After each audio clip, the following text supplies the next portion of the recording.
When I started writing in February about 9/11, I didn't have an outline or direction other than I wanted to honor our fallen comrades who perished that day.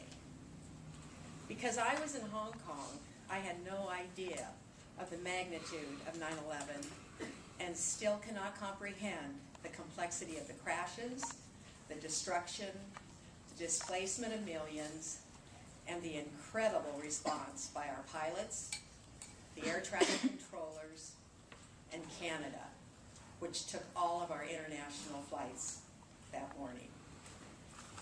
As I begin to talk about our crews, I will tell you it was very difficult to research, then write, and then feel this incredible tragedy. I found I would cry, and then I had a hard time getting up because I was holding so much emotion from these events within me. I realized after writing these articles, I just had to let it go if I was going to continue. I have been asked to read to you this morning from some of the pieces that I have written, but there's so much information and time is so limited, so I'm only going to read selected paragraphs. My experience was so different from those here in the U.S. How could I comprehend all that was going on, especially in New York and Washington, while I sat 10,000 miles away in a country far removed from this catastrophe? The days and nights were flipped, so when early morning light was beginning in the U.S., I was going to bed in Hong Kong. When I did return on the 15th, on a Saturday, the events were still raw, but patriotism had taken hold, and the surprise and disbelief had lessened. That evening, as I fixed dinner, I watched a fundraiser, a special on television, and saw American United on the corner of the screen. I thought, how appropriate that they are going to honor our crews that died that Tuesday morning. As I looked at the screen again, the words were actually America United. That was the beginning of many disappointments telling me that we, the flight crews, were going to be ignored, as if we were not there. It hurt. Our industry, the one we grew up in and loved, was losing its freedoms right before our eyes, freedoms that we took for granted. Our job responsibilities would become a burden of chores, and no protection for us in the cabin. As I begin this presentation, I will tell you here and now that the crew members of that day saved more lives than we can ever know.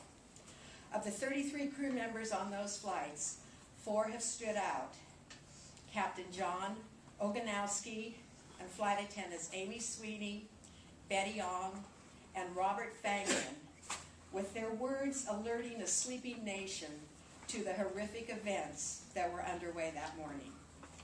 Without their quick, selfless thinking, there is no way our officials could have responded as quickly and as effectively as they did, and by doing so, I know it saved United Flight 23 out of Kennedy and United Flight 962 out of Los Angeles.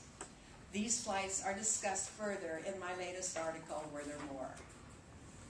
On May 15, 1930, the first commercial flights with stewardesses began.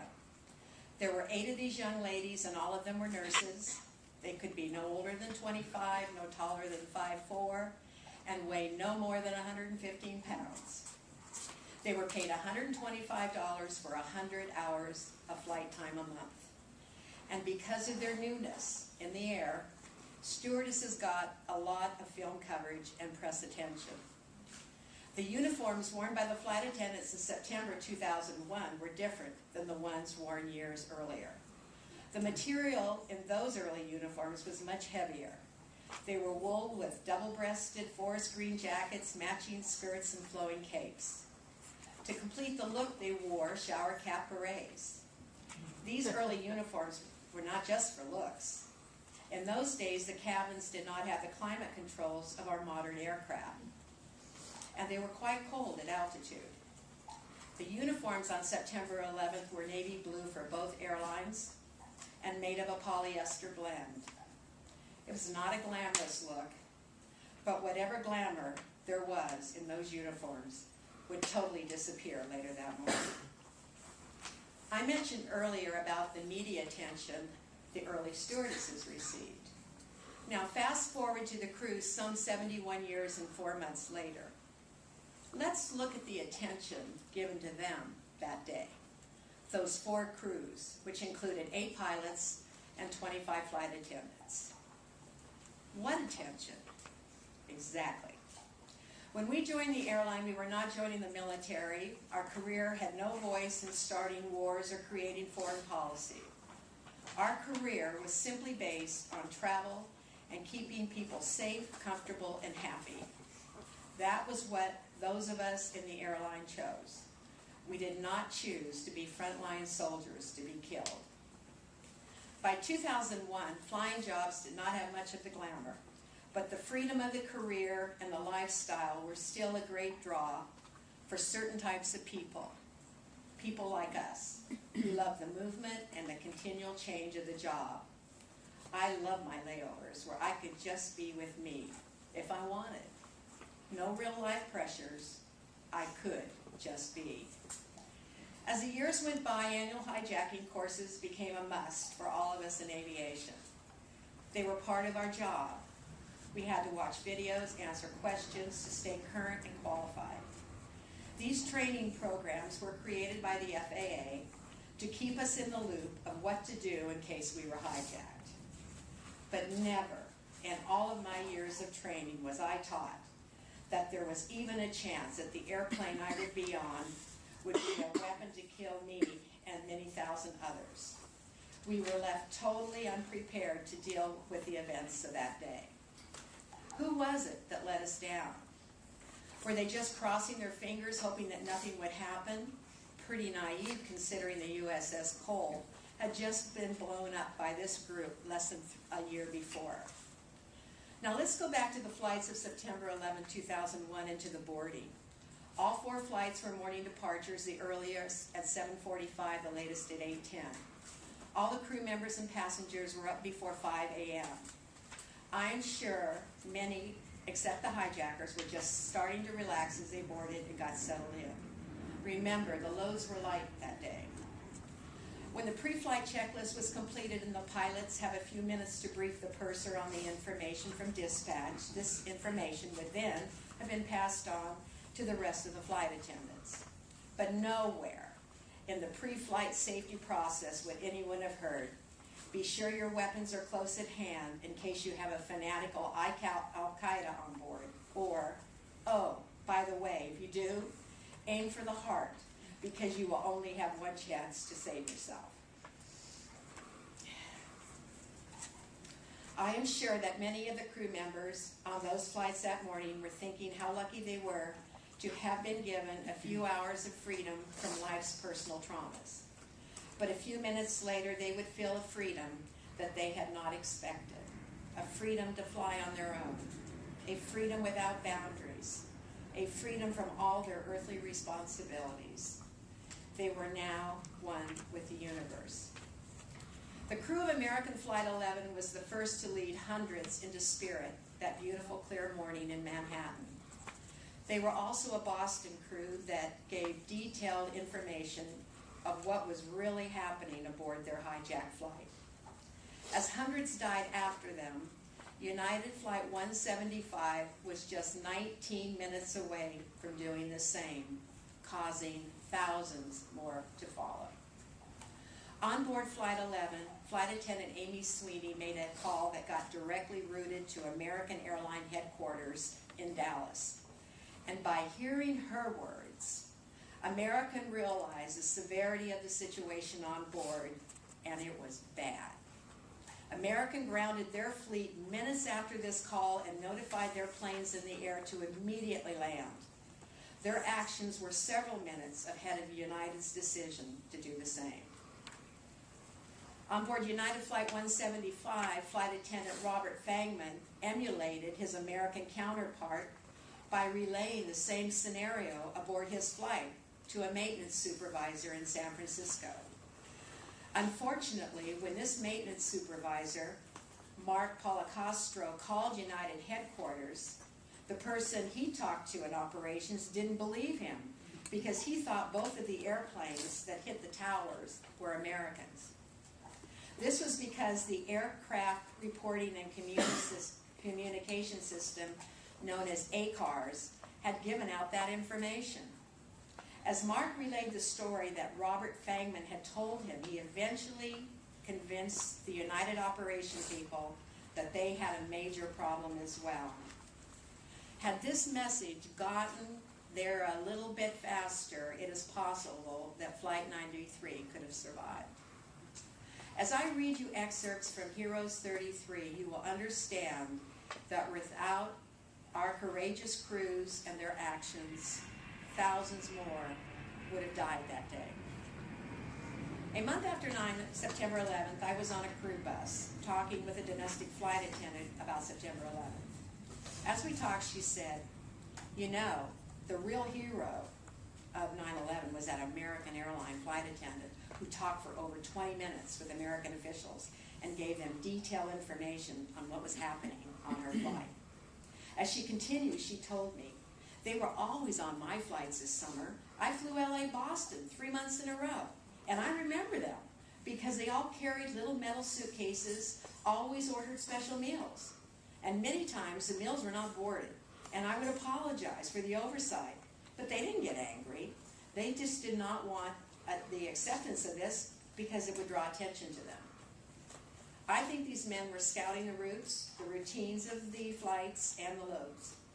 I suspect that since 9/11, Homeland Security has retrieved the names of the passengers flying that summer on U.S. carriers, especially to the coast-to-coast, and I bet it is now classified information regarding who they were and how many. In February of 2004, the name Betty Young appeared in the Los Angeles Times.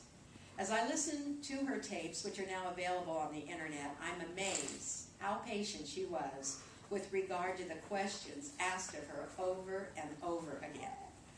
The first American employee was in disbelief. He was a male reservationist in Raleigh and was actually rude to her and argued with her about what she was saying. He asked her her name and seat number at least 10 times. He just could not seem to get it in his head that she was Flight Attendant Betty Young, the number 3 attendant, sitting at jump seat 3R. Out of 20 minutes of dialogue, only the last 4.5 minutes were actually heard and forwarded to American Emergency Center by Nydia Gonzalez, another American airline reservationist in Raleigh, North Carolina. It was Nydia who said at the end, "Betty, talk to me." She then realized that she had lost her. I can only imagine the feeling Nydia had when Betty's voice abruptly ended, replaced with total silence, and I'm sure it took her breath away as her heart rate accelerated and an empty, sick feeling took over. As Betty Young was talking from her jump seat, Amy Sweeney, another American airline flight attendant on the same flight, was talking from a passenger seat in the next to the last row of coach. She used an onboard airphone to call the American in-flight office in Boston. She was based there. Her first call was disconnected after giving her name, the flight number, and that they'd been hijacked. She called back and said, "Listen to me, and listen very carefully." The phone call was taken over on the receiving end by Michael Woodward, a flight service manager who had known Amy for over 10 years. He then connected his call to the phone lines of American headquarters in Dallas. She calmly gave Michael the seat locations of all 5 of the hijackers, the 2 she felt that entered the cockpit, and their seats were 2AB, 3 were in business class, 9D, 9G, 10B. She told Michael they were all of Middle Eastern descent and described 3 of them. With this information, he put the seat numbers into the system computers, and 20 minutes before Flight 11 hit the North Tower, the airline had the names, addresses, and their credit card information. The terrorist in 9D was Mohammed Atta, the ringleader. who ended up piloting the plane into the North Tower. The most interesting information Amy told Michael was related to her face-to-face conversation with the hijackers in business class and how they showed her a bomb, which she described in detail, including how it had yellow and red wires. When I wrote my book, Turbulent Skies in 204, I was not aware of Amy Sweeney working as the eyes and ears for Betty Young as she relayed the information to Nydia Gonzalez. Amy's information was not mentioned during the 9/11 hearings, so she was not acknowledged like Betty Young was. It was Amy who actually entered the business class and maybe even further. She reported back to Betty that their purser, the number 1 flight attendant, Karen Martin, and their number 5 forward galley flight attendant, Barbara Dorger, had been stabbed. She also told Betty that the passenger at 9C, Daniel Lewin, had his throat slit. Wikipedia reports that he had tried to stop the hijackers, but was attacked from behind by one of them in 10B. Both Amy Sweeney and Betty Young told their contacts that they did not think their pilots were flying the plane. The cockpit door was closed, and when they called them, there was no answer. Amy Sweeney told Michael that the plane had drastically changed direction. It was flying erratically and in rapid descent. Miss Sweeney was asked by Michael, "What do you see, Amy?" She responded, "I see water, I see buildings, we are flying way too low." Then she took a deep breath and gasped, "Oh my God." Before they hit the North Tower, Captain John Oganowski had been forced to fly part of the way there. And while doing so, he was holding down the push-to-talk button on the microphone, which allowed all the other crews in the area as well as the air traffic controllers to hear the conversation going on in the cockpit. Several FAA controllers heard hijacker Addis say, "We have more planes." Those words were recorded by the control center in Nashua, New Hampshire, but within a very short period after the towers fell, federal law enforcement arrived and took the tapes. Along with the information that was passed on by the crew members of Flight 11, there was also dialogue from Flight Attendant Robert Fangman of United Flight 175, which hit the South Tower. He used a direct line to call United Maintenance Center in San Francisco. He talked with Mark Policastro, telling him to call United headquarters and tell them that the flight had been hijacked and that the passengers in 2A and B breached the cockpit. He reported that both pilots were dead and that the forward flight attendant had been stabbed. Unfortunately, his call only lasted 75 seconds before it was disconnected. Mark then tried to get through to the cockpit using ACAR's system, but there was no answer. On American Flight 77, which hit the Pentagon, Flight Attendant Renee May called her mother and talked for close to 2 minutes, telling her about the hijacking and asking her to please call American Airlines because she couldn't get through. On United Flight 93, Flight Attendant Sandy Bradshaw also called on the direct line to San Francisco Maintenance and told them about the hijacking. Another flight attendant, C.C. Lyles, called her husband. Both callers told of being taken over by the hijackers. It is quite clear to me that the crew members involved did not give up in the face of death. They have all been told that there were bombs on board, which no doubt constrained their actions. Remember, crew members during this period were taught to comply with hijackers' requests and not to antagonize them. There are many other human interest stories associated with the heroes of these flights. For example, I learned that Betty Young was not scheduled for that flight. She had traded into it so she and her sister Kathy could take a trip to Hawaii the next week. Captain John Oganowski was married to an American airline flight attendant named Peg. She and John had planned to fly to Europe together once their children were raised. My friend Lorraine Bay had picked up Flight 93 on her days off so she could increase her flight time for the month. Amy Sweeney had just returned from maternity leave. This was her first flight back after being off all summer. She returned when she did so she could fly that schedule, and by doing so, she missed her 5-year-old daughter's first day of school. Captain Jason Daw on Flight 93 had traded into the trip so he and his wife, a United flight attendant, could fly to London on September 14th for their anniversary. The co-pilot, Flight 93, Leroy Homer Jr., was an Air Force Academy graduate who had served in the First Gulf War. His widow, Melody Homer, shares our view that our crew members never received their due and were simply lumped in with all other fatalities in the final count. I am saddened that I cannot give all 33 heroes the recognition they deserve or share more of their stories, but I can acknowledge that they were all there that day in this tragic environment. They were all very special people who had given their lives to aviation and who started their day thinking it was going to be just another routine flight on a lovely summer morning. Even though I know they are in a better place, I can still wish beautiful thoughts their way when I think about them. I can wish that their birth back into spirit 10 years ago was not painful and that they were there for each other. I can wish that God smiled at them and gathered them